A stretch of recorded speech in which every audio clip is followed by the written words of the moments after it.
Muy buenas noches y pues seguimos conectados, seguimos online y es una gran bendición que Dios nos haya provisto de estos recursos justo en este tiempo para poder seguir estudiando su palabra. Así que gracias a Dios por la tecnología y por aquellos que se han dedicado a toda la creación de aplicaciones que pueden ser útiles para esto.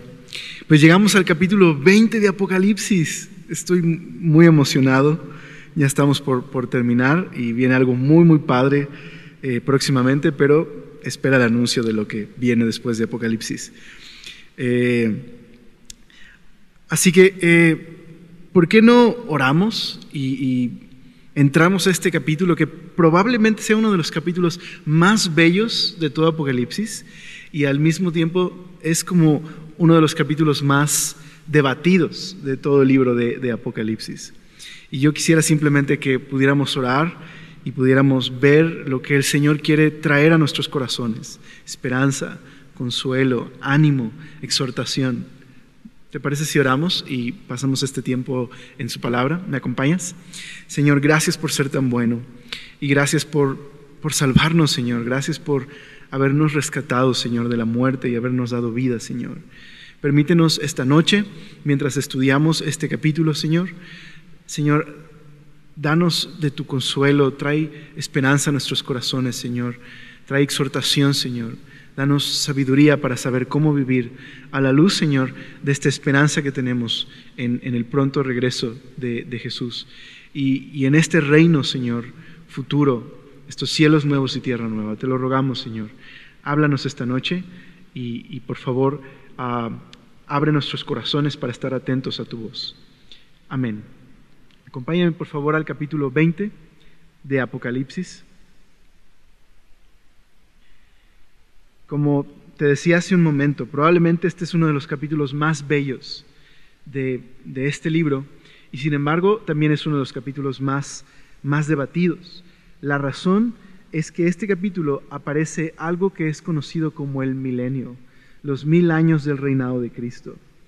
Y creo que un comentarista captura bien, lo hace muy sencillo, como hay 3 posturas básicas al respecto del milenio, de qué significan estos 1000 años del reinado de Cristo. Yo quisiera leerlo, creo que lo explica demasiado bien y va a ser más sencillo si les leo lo que él dice. Dice Craig Keener: en la interpretación de este capítulo, los comentaristas se dividen en 3 amplias escuelas de pensamiento. Los premilenaristas, que creen que Jesús volverá para instaurar un reino que durará 1000 años. Los amilenaristas, que generalmente creen que el reino de 1000 años representa de manera simbólica la era de la iglesia, la era actual.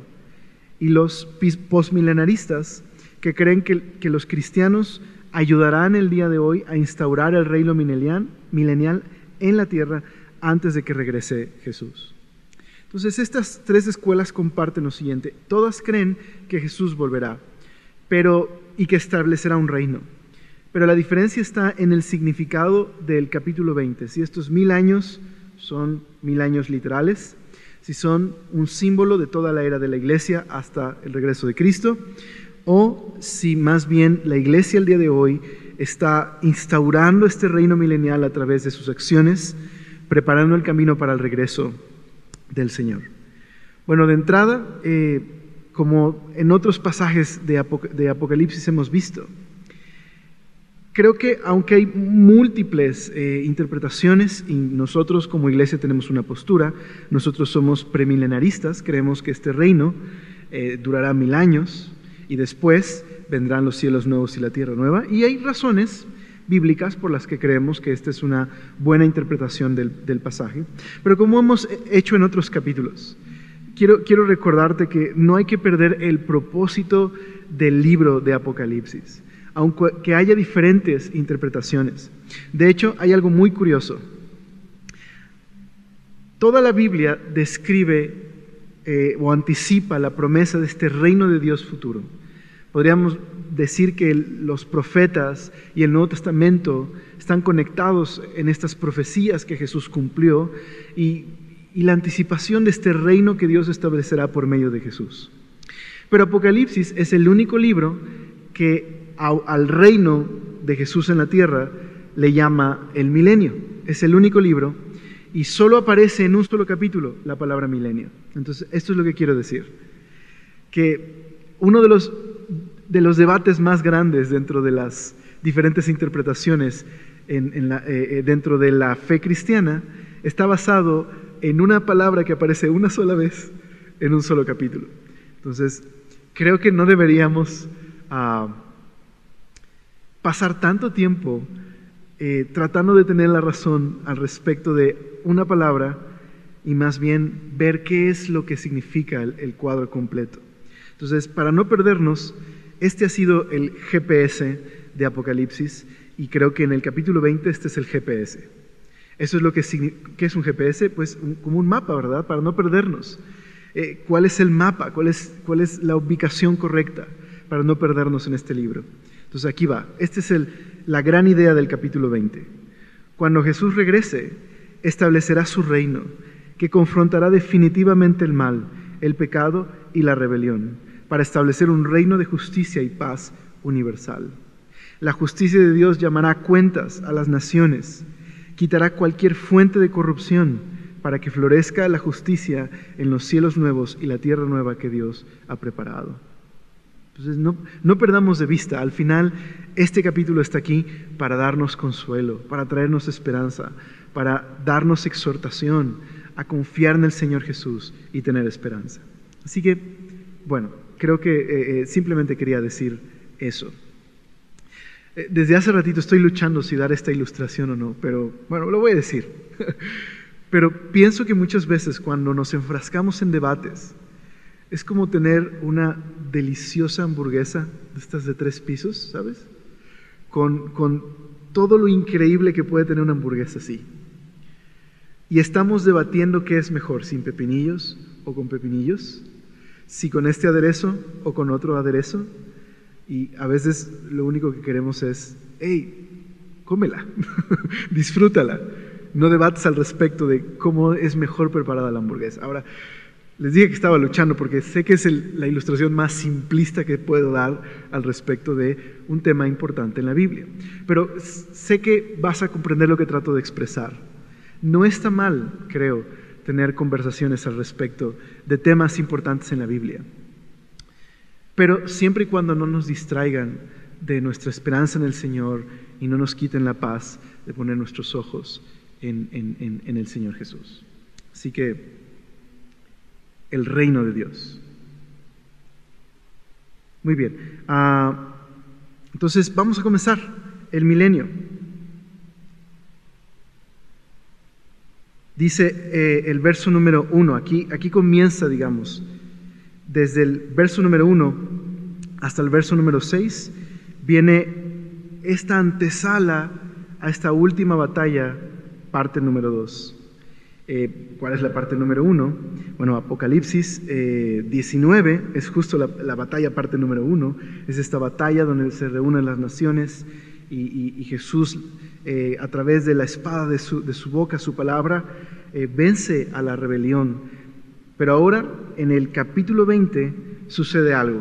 Mira, vamos a leer el verso 1. Vi a un ángel que descendía del cielo con la llave del abismo y una gran cadena en la mano. Y prendió al dragón, la serpiente antigua, que es el diablo y Satanás, y lo ató por 1000 años. Y le arrojó al abismo y lo encerró y puso su sello sobre él, para que no engañase más a las naciones, hasta que fuesen cumplidos 1000 años. Y después de esto, debe ser desatado por un poco de tiempo.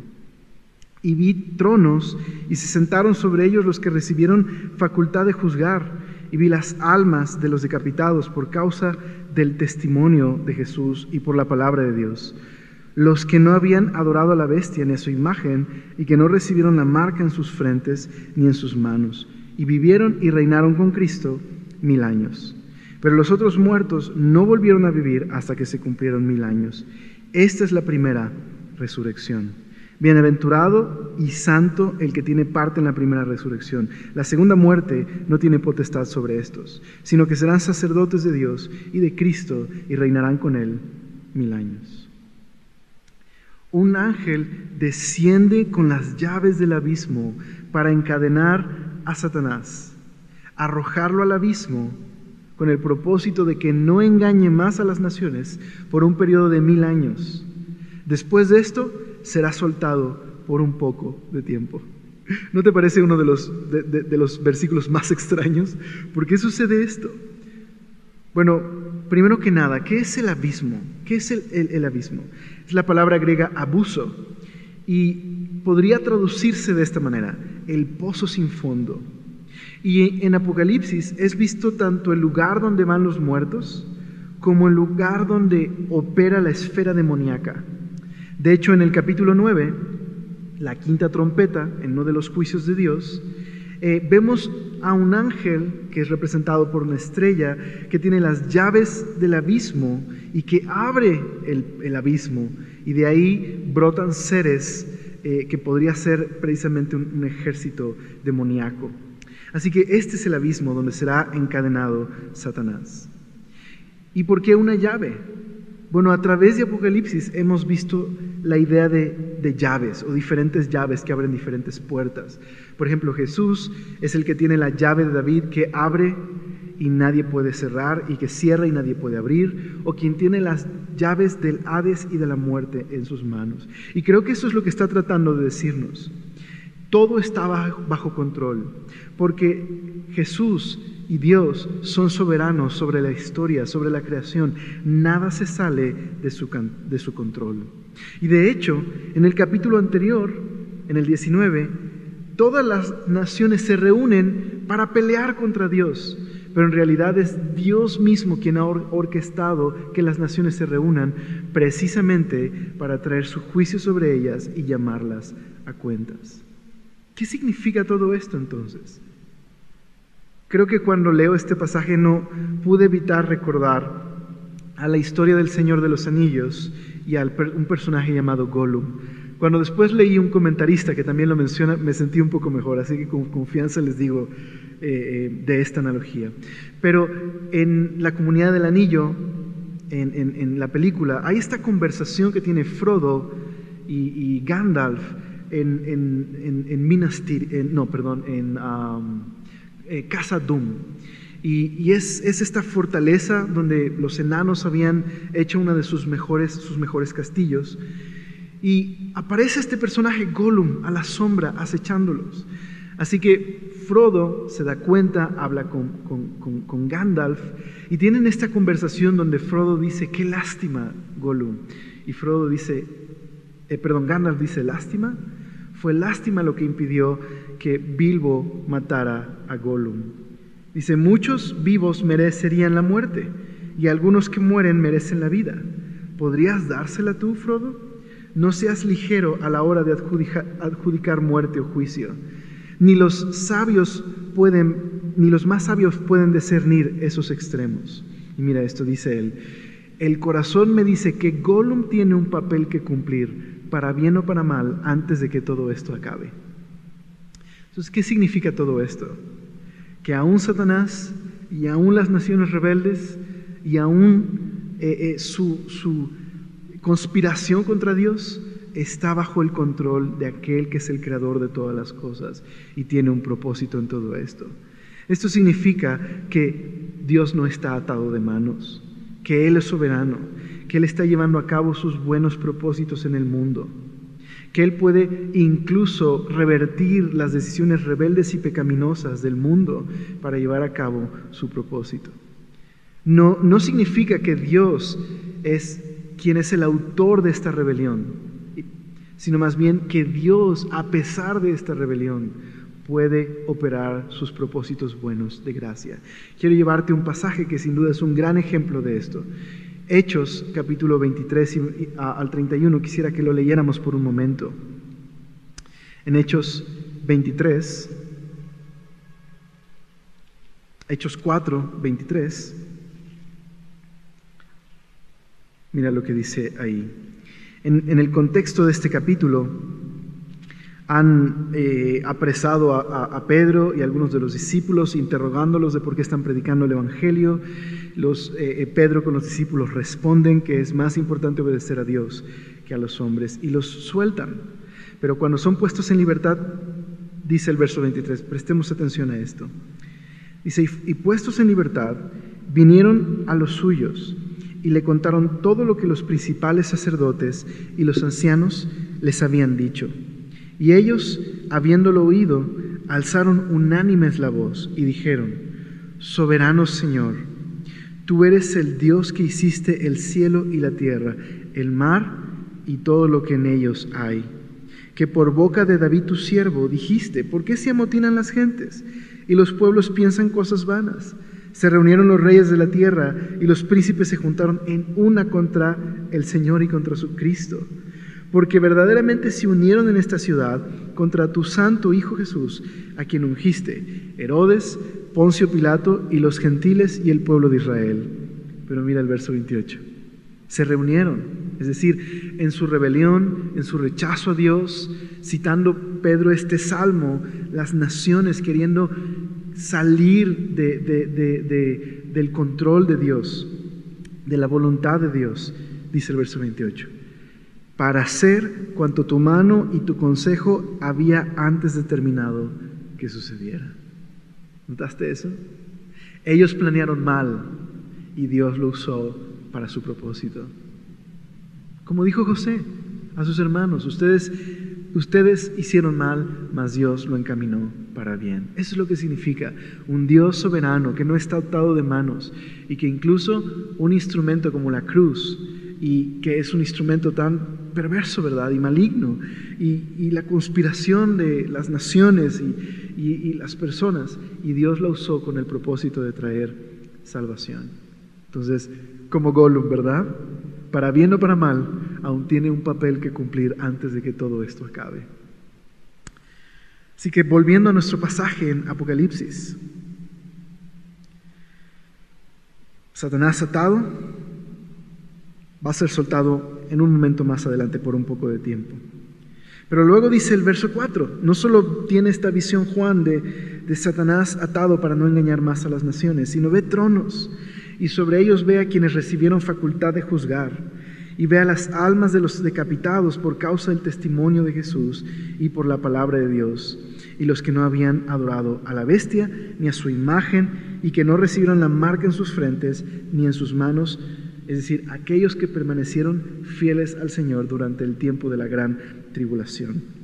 Vivieron y reinaron con Cristo 1000 años. Es de ahí de donde viene la idea de el milenio, un reinado de 1000 años, que nosotros en Semilla consideramos que hay muy buenas razones y varios textos para apoyar la interpretación de un reinado literal de 1000 años. Y creo que es natural al texto pensarlo de esa manera. Pero una vez más, no perdamos de vista el mensaje del pasaje. Así que ve a estos que reciben facultad de juzgar, ve a estos que sobrevivieron o fueron mártires, más bien fueron mártires y permanecieron fieles al Señor, y por causa de su testimonio fueron decapitados. Ahora los ve de esta manera, dice al final del 4, vivieron y reinaron con Cristo 1000 años. Dice, pero los otros muertos no volvieron a vivir hasta que se cumplieron los 1000 años. ¿Cuáles son estos otros muertos? Pues los vamos a conocer más adelante. Juan llama a esta la primera resurrección. Y más adelante vamos a ver por qué esto es importante. Pero entonces el verso 6 da una bienaventuranza. Bienaventurado el santo que tiene parte en la primera resurrección. ¿Por qué razón? La segunda muerte no va a tener ninguna autoridad sobre él, sino que serán sacerdotes de Dios y de Cristo y reinarán con él 1000 años. Esta escena de unos que reciben facultad de juzgar y los santos siendo vindicados por Dios y reinando con Cristo es el capítulo 7 de Daniel. Es básicamente el capítulo 7 de Daniel. Y en este capítulo, Daniel tiene una visión de 4 bestias que representan 4 imperios sucesivos y que hacen guerra contra los santos, pero que Dios va a intervenir para juzgar a esas bestias. La última bestia, de hecho, representa al anticristo, y es entonces que Dios le concede el reino a los santos. No vamos a leer el capítulo 7 completo, lo puedes leer en casa, pero yo quiero leerte rápidamente, simplemente presta atención, quiero leerte algunos de estos versos. Dice Daniel 7, 17 al 18. Estas 4 bestias enormes representan a 4 reinos que surgirán de la tierra, pero al final el reino será entregado al pueblo santo del Altísimo, y los santos gobernarán por siempre y para siempre. Y luego, más adelante, Daniel 7, 21, 22. Mientras miraba, ese cuerno hacía guerra contra el pueblo santo de Dios y lo vencía, hasta que vino el anciano, el Altísimo, y emitió un juicio en favor de su pueblo santo. Entonces llegó el tiempo para que los santos tomaran posesión del reino. Y una vez más, al final del verso 27 del capítulo 7. Sin embargo, después el tribunal dictará sentencia, se le quitará todo su poder y quedará totalmente destruido, es decir, la 4ª bestia. Entonces se dará al pueblo santo del Altísimo la soberanía, el poder y la grandeza de todos los reinos bajo el cielo. El reino del Altísimo permanecerá para siempre, y todos los gobernantes le servirán y obedecerán. Es Daniel capítulo 7, es esta escena donde los santos reciben el reino para reinar con Cristo durante 1000 años. Y esta promesa, de hecho, podríamos incluso ir un poquito más atrás. Es la promesa de Éxodo capítulo 19. En el capítulo 19, Dios le dio una tarea a Israel, el que fueran una nación de sacerdotes, una nación santa. ¿Qué es un sacerdote? Alguien que representa a Dios delante de los demás. Más adelante, el Nuevo Testamento llama a la iglesia, aquellos que han sido rescatados de las tinieblas, que son real sacerdocio, nación santa, linaje escogido, para anunciar las virtudes de aquel que nos llamó de las tinieblas a su luz admirable. Pero incluso podríamos ir mucho más atrás, a Génesis. Dios le dio una tarea al ser humano. Dios le dio la tarea de representar a Dios en el mundo, a través de gobernar el mundo bajo la voluntad de Dios. Y lo que estamos viendo entonces es que Dios está restaurando al hombre a la tarea original que le asignó, que fracasó por su rebelión y su pecado, pero ahora porque Cristo murió y ha rescatado a la iglesia y ha rescatado a los suyos, les ha restaurado a esta tarea de reinar con Él. De hecho, una de las promesas que hace Apocalipsis a las iglesias de los primeros capítulos es precisamente que al que venciere va a reinar junto con Él. Me recuerda mucho a lo que Jesús le dice, a lo que Pablo le dice a Timoteo, cuando él está ya encarcelado, esperando el ser ejecutado, y le dice a Timoteo que no se avergüence de sus cadenas. Y hay una razón, porque si sufrimos con Él, también reinaremos con Él. Imagínate a la primera audiencia, a los cristianos del primer siglo escuchando esto. Estaban siendo perseguidos por Roma, por Domiciano. Imagínate escuchar el hecho de saber si son fieles, si permanecen fieles el día de hoy, un día reinarán con Él, el día que Dios establezca su reino. Pero esta promesa es para nosotros también el día de hoy. Esta promesa de un día reinar con Él. Hoy permanecer fieles, hoy caminar con Él, hoy servirle, porque un día reinaremos con Él. Al final de Apocalipsis, todo es restaurado por el Señor y el ser humano por fin puede cumplir el propósito por el cual fue creado. Están de todas las naciones, de todas las tribus, adorando a Dios y al Cordero, restaurados completamente. Así que Dios va a establecer cielos nuevos y tierra nueva. Pero, para eso, primero va a lidiar con la antigua creación y su corrupción. Por eso ahora la escena va a cambiar al juicio del trono blanco. Dios llamará cuentas a las naciones después de una última rebelión. ¿Por qué? Porque va a extirpar del mundo la fuente de corrupción desde su raíz para establecer su justicia el día de hoy.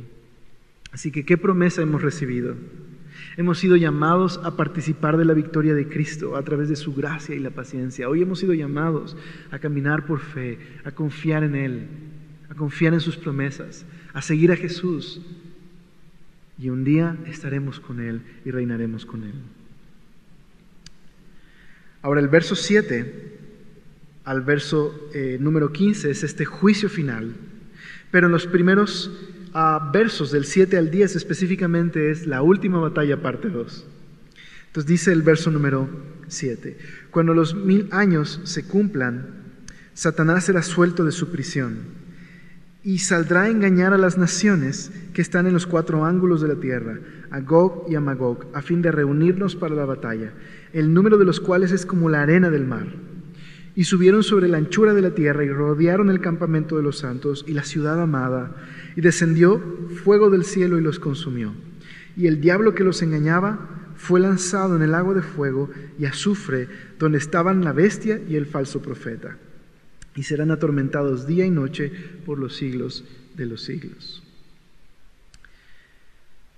Así que Satanás es soltado de su prisión para, por un poco de tiempo y por un propósito específico permitido por Dios, va a engañar una vez más a las naciones y las va a reunir para una batalla en la que serán completamente vencidos. Bueno, este versículo de Apocalipsis 20, verso 8, la NBI lo traduce de esta manera: y saldrá para engañar a las naciones que están en los 4 ángulos de la tierra, a Gog y a Magog, a fin de reunirlas para la batalla. Así que la NBI muestra que estos 4 ángulos de la tierra representan a Gog y Magog. Pero ¿quiénes son Gog y Magog? Bueno, Gog y Magog tienen su historia desde el capítulo 10 y 11 de Génesis, donde vemos a las naciones siendo repartidas después del diluvio. Pero especialmente Gog y Magog tienen su historia en el libro del profeta Ezequiel, capítulo 37 y 38. Vale la pena que, terminando el estudio, vayas a esos capítulos. Algunos han tratado de identificar estas naciones con su equivalente, por decirlo así, con naciones modernas. Pero como el texto no nos da más que lo que menciona, digo, no es que esté mal tratar de pensar si el día de hoy el Señor volviera, quiénes serían Gog y Magog, pero hasta ahí no podemos hacer más.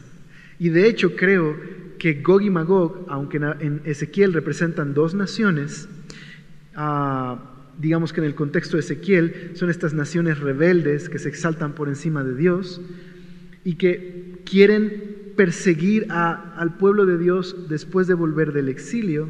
En Apocalipsis representan los 4 ángulos de la tierra, es decir, representan a todas las naciones. Así que Gog y Magog más bien es un arquetipo de la humanidad rebelde, de la humanidad engañada por Satanás, y no tanto 2 naciones específicas, sino todas las naciones reunidas. De hecho, eso se enfatiza por el hecho de que su número es como la arena del mar.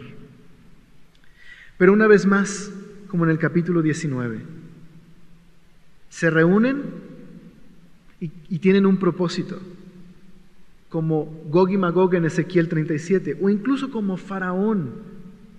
Quieren detener el propósito de Dios, pero Dios precisamente ha permitido que estas naciones se reúnan ahí para destruir su rebelión de una vez y para siempre. Ese es el propósito de reunirlas para acá. Y de hecho, como en el capítulo 19, no hay batalla. Se reúnen a una batalla, pero no hay batalla. ¿Por qué? Porque Dios, como una acción tipo Elías, desciende fuego del cielo y consume a las naciones. Ni siquiera hay una batalla. Se reúnen a una batalla, pero el único que tiene la batalla es el Señor y las derrota por completo. Así que probablemente seguimos preguntándonos y tenemos un signo de interrogación en la cabeza.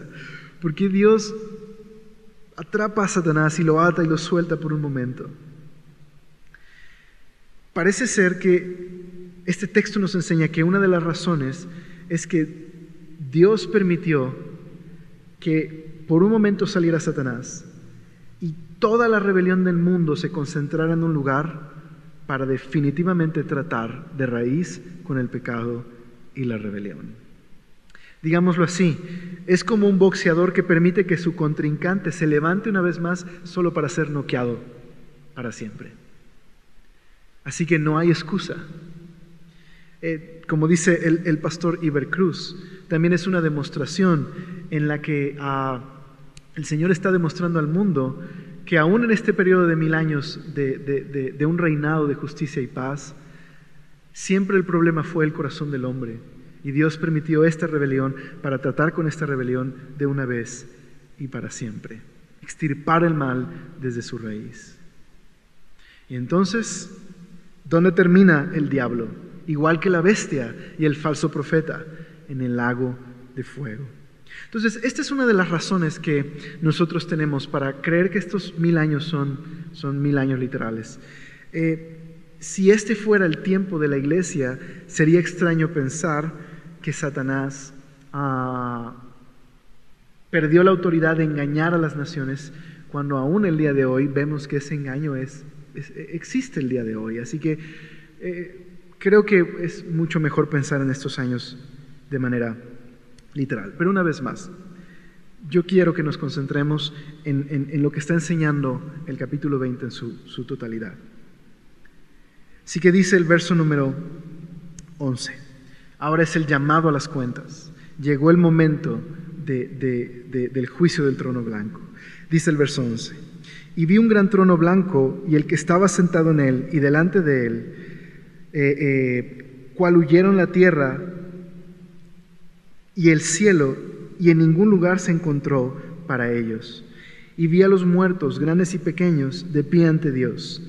Y los libros fueron abiertos, y otro libro fue abierto, el cual es el libro de la vida. Y fueron juzgados los muertos por las cosas que estaban escritas en el libro según sus obras.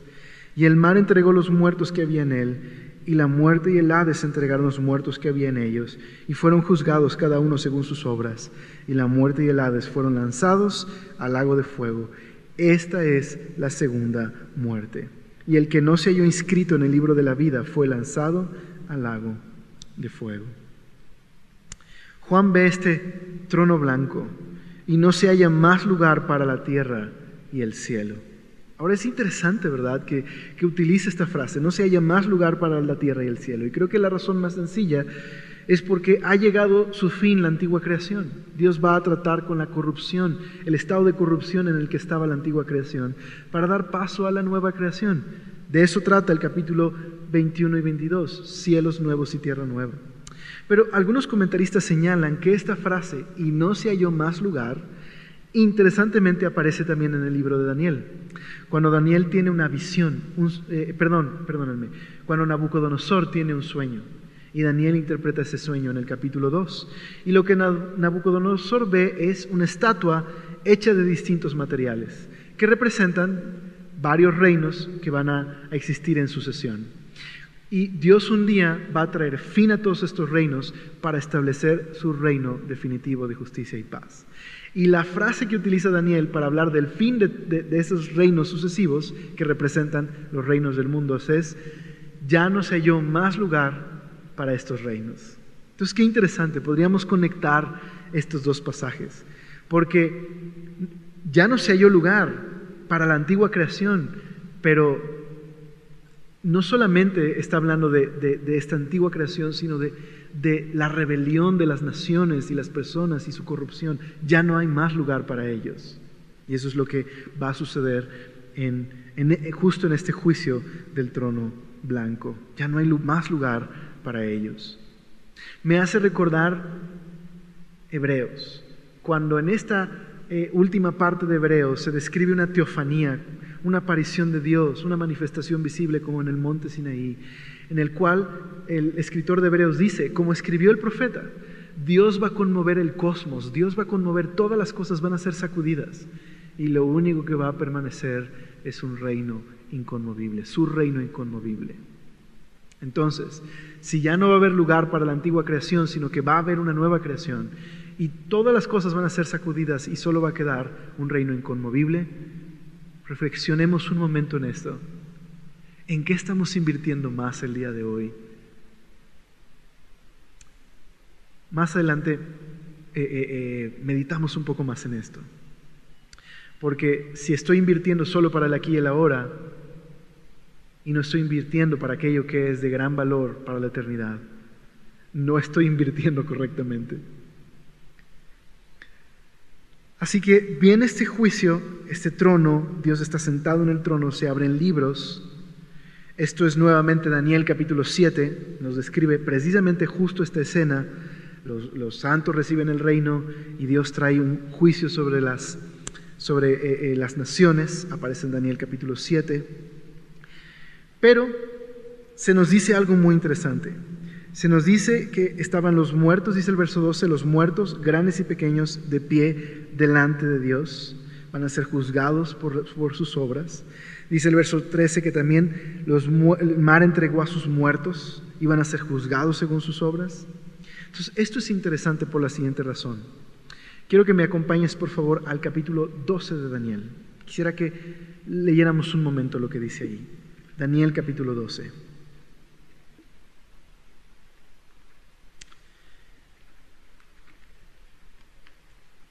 Daniel capítulo 12.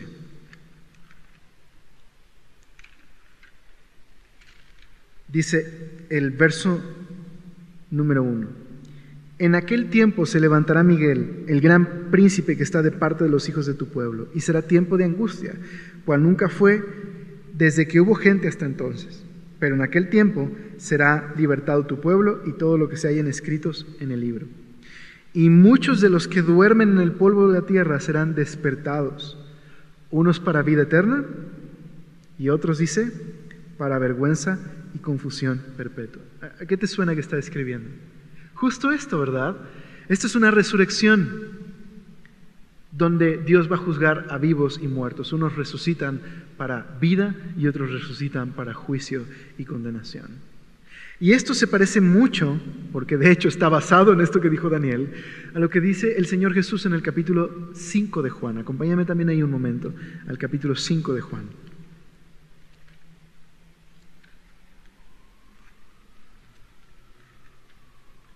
Y en el capítulo 5, en el verso número 24, dice: de cierto os digo, el que oye mi palabra y cree al que me envió, tiene vida eterna, y no vendrá más a condenación, sino ha pasado de muerte a vida.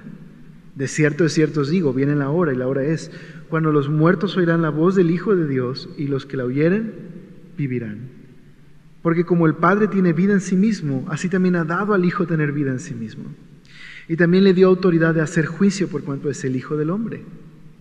También eso es capítulo 7 de Daniel. El Hijo del Hombre recibe facultad para juzgar a todos y establecer un reino eterno. Dice el verso 28, no os maravilléis de esto, porque vendrá hora cuando todos los que están en los sepulcros oirán su voz, y los que hicieron lo bueno saldrán a resurrección de vida, mas los que hicieron lo malo a resurrección de condenación. Pero ¿notaste que hay dos tiempos aquí en Juan? Jesús dice, llegó el momento, y el momento es ahora, que los que escuchen la voz del Hijo van a pasar de muerte a vida. Pero luego Jesús describe otro momento en el futuro, donde una vez más se oirá la voz, saldrán de los sepulcros los muertos, pero unos a resurrección de vida y otros a resurrección de condenación. ¿Te acuerdas de lo de la primera resurrección? ¿No participan de la segunda muerte? Creo que esto es lo que está enseñando Apocalipsis y estos pasajes. Jesús vino a recibir el juicio que tú y yo merecíamos por nuestros pecados, murió por nuestra rebelión. Y Él resucitó de manera que ha abierto el camino hacia el perdón y la reconciliación con Dios. Y quienes escuchan la voz del Hijo, quienes han escuchado la voz del Hijo desde ese momento hasta el día de hoy, ellos reciben vida y han pasado de muerte a vida. Ellos experimentarán la primera resurrección y reinarán con Cristo. Aquellos que confían el día de hoy, a partir de que Jesús resucitó. Pero aquellos que se niegan a escuchar, un día también tendrán que estar frente a Dios, pero su resurrección será más bien participar de la segunda muerte. Todos moriremos, pero hay una primera y segunda muerte. La primera muerte, si has confiado en el Señor, esa muerte ya no tiene efecto sobre tu vida, porque has confiado en el Hijo de Dios y por lo tanto saldrás a resurrección de vida. Pero si rechazamos la vida que el Hijo nos da, rechazamos su voz, también moriremos, pero no solamente una vez, sino experimentaremos la segunda muerte, que es una eternidad donde recibiremos justo lo que queríamos, una eternidad sin Dios. Pero sigamos viendo algunos detalles de lo que está describiendo Juan. Acompáñame, por favor. Está este juicio donde se abre este libro. Son juzgados los vivos y los muertos, pero mira lo que dice. Fue abierto un libro donde se juzgan a los vivos y muertos por sus obras, pero es abierto otro libro, ¿verdad? En el verso 12, el libro de la vida, y dice de este libro de la vida, que este libro de la vida en Apocalipsis es el libro de la vida del Cordero, que aquellos que han confiado en el Cordero no tendrán muerte, sus nombres están escritos en el libro de la vida. Mira lo que dice el verso 15, de hecho. El que no está en este libro, dice, el que no se halló inscrito en el libro de la vida, es lanzado al lago de fuego. Así que, ¿quiénes están inscritos en el libro de la vida? Aquellos que confiaron en Cristo. Están inscritos en el libro de la vida porque el Cordero pagó por sus pecados y ellos reconocieron al Cordero, reconocieron a Jesús, se identificaron con su muerte y su resurrección y fueron inscritos en el libro de la vida. Pero aquellos que no están inscritos son precisamente aquellos que rehusaron reconocer al Cordero y su sacrificio.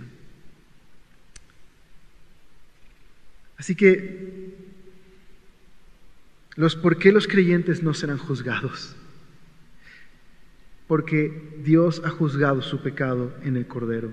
No sufren juicio porque el Cordero sufrió por ellos.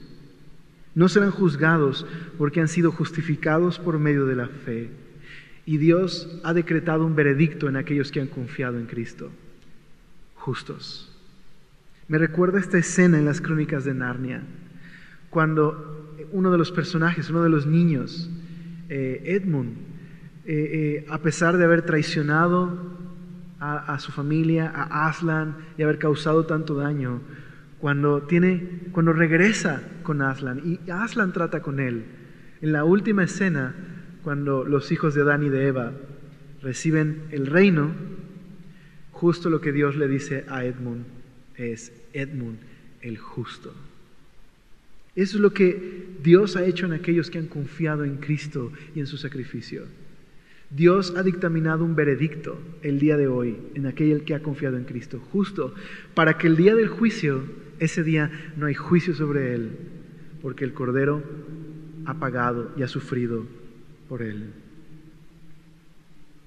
Así que déjame hacerte una pregunta. ¿Has sido justificado por Dios? ¿Está tu nombre en el libro de la vida? ¿Has confiado en Dios? Si no lo has hecho aún, lo puedes hacer el día de hoy. Pon tu esperanza en el sacrificio de Cristo por tus pecados. Reconoce tu rebelión y reconoce a Cristo quien pagó por tu rebelión. La Biblia no nos enseña cómo llegar al cielo por medio de nuestras acciones. Eso es lo que hace la religión. Más bien, la Biblia nos enseña cómo el cielo vino a nosotros. Dios se hizo hombre para pagar por nuestra rebelión y llevarnos con Él, justificarnos. Pero al final, mira la escena. Dice el verso 13 que el mar entrega a sus muertos y el Hades y la muerte entregan a sus muertos. Quizás mar aquí puede ser porque en el libro de Apocalipsis vemos como en el mar hubo varios juicios y mucha gente que enfrentó la muerte por esos juicios, podría ser. Pero también en Apocalipsis el mar representa la fuente del mal y la bestia. Entonces, con mar podría ser aquellos que obedecían a la bestia. Podría ser. Pero bueno, el mar entregó a sus muertos, el Hades entregó a sus muertos, E incluso, dice el 14, la muerte y el Hades fueron arrojados al lago de fuego, junto con todo aquel que no se halló inscrito en el libro de la vida. Entonces mira la progresión. Primero la bestia y el falso profeta, que representan dos personas rebeldes que corrompen y que a través de ellos también representan un sistema, el sistema de Babilonia, un sistema de corrupción y opresión. Están en el lago de fuego. Luego, Satanás. Luego, todos aquellos que no están inscritos en el libro de la vida. Y por último, el Hades mismo y la muerte. Pero antes de ver por qué esto es muy, muy bello, a pesar de ser tan fuerte, déjame simplemente explicar qué es esto de un lago de fuego. ¿Por qué un lago de fuego? ¿De dónde proviene esta idea? Como veíamos la semana pasada en Apocalipsis 19, la mención de este lago de fuego, es la idea que llamamos el infierno. Y proviene de las enseñanzas de la Biblia, especialmente de Jesús, que habló del infierno y lo describió como un lugar donde el fuego no se apaga.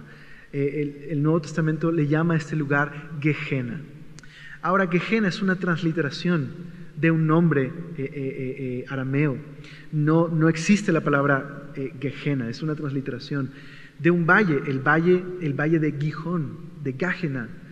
Este valle, el valle de Gijón, o el valle del hijo de Gijón, el valle de Ben Gijón, es un lugar donde uno de los reyes más perversos en la historia de Israel, Manasés, mandó a quemar niños pequeños en sacrificio a dioses ajenos, y Dios prometió que un día traería retribución contra Manasés y sus seguidores, precisamente permitiendo que sean quemados en el valle de Ben Gijón. Y por lo tanto, el valle de Ben Gijón, Gehenna o Gehenna, pasó a simbolizar retribución divina, el día que Dios traería retribución sobre aquellos que corrompen su mundo y traen injusticia y pecado y rebelión, traería retribución. Jesús habló describiendo un basurero en ese momento, Gehenna, un lugar donde todo el tiempo ardía en fuego, para describir precisamente lo que traería Dios. Así que, ¿qué es el infierno? Es retribución. Dios está trayendo retribución sobre la rebelión y el pecado en el mundo. Pero es importante entender esto. ¿Quién está siendo lanzado al lago de fuego? Todo aquel que no se halló inscrito en el libro de la vida. ¿Por qué razón? Porque deliberadamente rechazó la oferta de perdón y reconciliación del Cordero. ¿Sabes? Dios no quiere que nadie se pierda. Por eso envió a Jesús. Pero el infierno, como dijo un gran escritor cristiano, el infierno en realidad es un monumento a la libertad humana. Dios no quiere que nadie se pierda. Pero si no quiere su perdón y no quiere su reconciliación, la reconciliación que le ofrece, puedes rechazarlo. Por eso al final el infierno es Dios concediéndole a las naciones y a las personas rebeldes lo que querían, una existencia separados de Dios para siempre. Pero digamos, lo que está haciendo Dios es lo siguiente: está separándolos de la nueva creación. ¿Por qué? Está quitando toda fuente de corrupción, porque en los cielos nuevos y en la tierra nueva no habrá más corrupción. Dios está extirpando el mal y el pecado y la rebelión de una vez y para siempre. Eso es lo que representa este trono blanco. Así que yo quisiera terminar el día de hoy con una meditación de este capítulo. Creo que una palabra importante a destacar en este capítulo es resurrección. Resurrección. ¿Qué significa la doctrina cristiana de la resurrección? ¿Qué implica? Lo más sencillo que podríamos decir, que resurrección es volver a la vida, ¿verdad? Pero es mucho más que eso. ¿Qué es resurrección? Resurrección es una nueva creación. Resurrección es la abolición de la muerte. Resurrección es el momento cuando Dios confronta el mal definitivamente y restaura todas las cosas.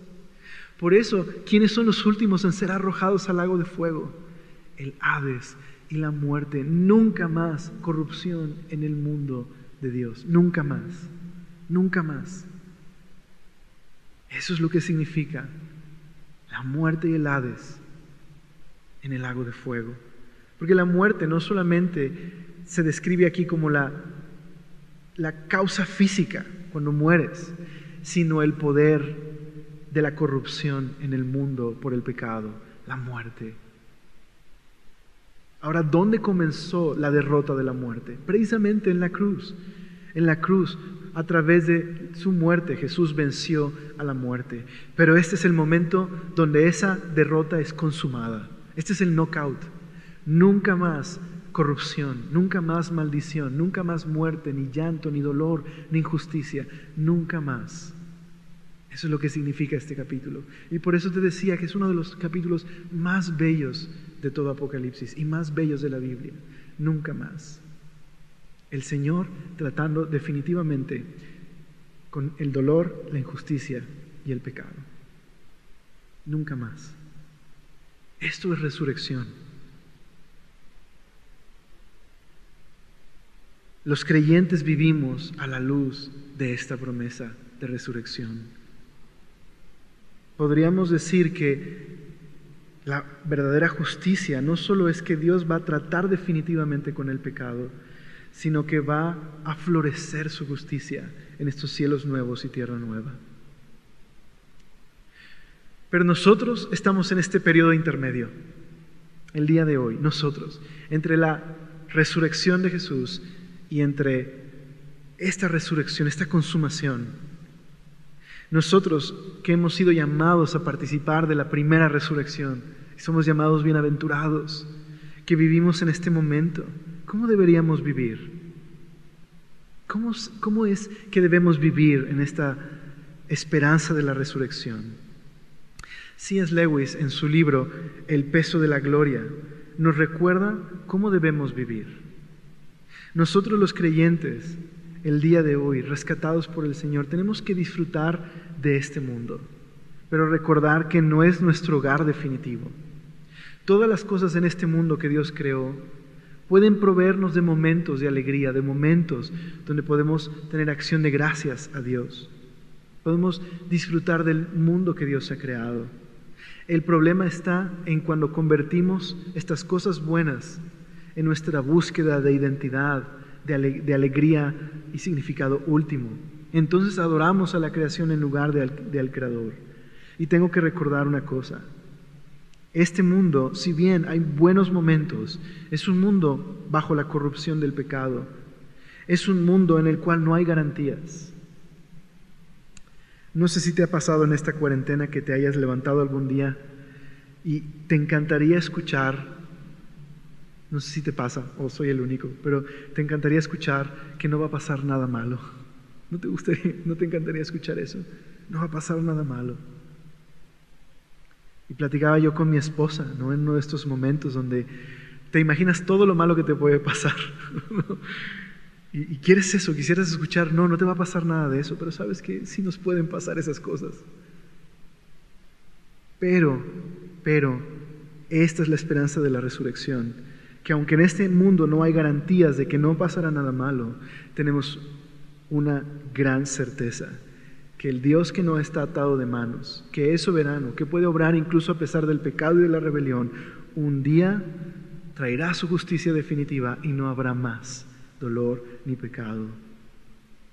Esa es la esperanza de la resurrección, porque hay una tumba vacía y Jesús resucitó y Él ha comenzado una nueva creación y en nosotros ya estamos experimentando los efectos de esa nueva creación. Aquellos que hemos conocido a Cristo, que hemos confiado en Él, los efectos del pecado en nuestra vida están siendo revertidos. Pero un día resucitaremos y reinaremos con Él y no habrá más dolor. Así que el día de hoy vive con esperanza, el día de hoy vive con consuelo, el día de hoy vive con fidelidad, porque un día el Señor volverá y Él nos ha rescatado, no para vivir para nosotros mismos, sino para que esta esperanza traiga gozo y consuelo en nuestros corazones. Así que no sé lo que estés enfrentando el día de hoy en tu casa, no sé si ha habido un familiar que ha fallecido. No sé si estás enfermo. No sé si has perdido tu trabajo. No sé si ha habido una tragedia o estás pasando por alguna situación difícil. Pero quiero llamar tu atención a este pasaje para decirte, el Señor sabe, y un día el Señor vendrá y traerá justicia definitiva. Ten esperanza, ten ánimo, ten consuelo. Por otro lado, si no has puesto tu confianza en Cristo, no quiero despedirme de esta reunión sin pedirte una cosa. Considera el mensaje del Evangelio. Considera que Dios te ha amado tanto, que envió a su Hijo porque no quiere que nadie se pierda, sino que le conozcas y que vengas a la vida. Así que considera eso. ¿Por qué no oramos el día de hoy para despedirnos y terminando de esta reunión, yo te invito a que una vez más leas este pasaje y mires la esperanza que viene justo en este capítulo. ¿Me acompañas a orar? Gracias, Señor, por ser tan bueno, y gracias por tu bondad, gracias por el consuelo que nos das por medio de tu palabra. Gracias por recordarnos una vez más tu propósito bueno, Señor. Gracias por recordarnos que no importa qué caótico sea el mundo, tú estás bajo control de todas las cosas. Que no importa cuán mal se vea el panorama, Señor, tú no estás atado de manos, Señor. Tú enviaste a Jesús para morir por nuestro dolor y nuestro pecado, y ha resucitado. Y un día también nosotros resucitaremos con Él, para estar con Él y reinar con Él. Permite, Señor, que esto traiga gran aliento a nuestro corazón, para que aquel que esté tambaleando en su fe sea afirmado, aquel que está coqueteando con el pecado y el mundo se arrepienta y venga a ti, Señor, para caminar en fidelidad. Para aquel que está dolido por alguna tragedia, encuentre en ti nuevas fuerzas y esperanza. Para aquel que no te conoce, Señor, hoy te pueda conocer. Te lo pido por favor y te doy gracias. Amén.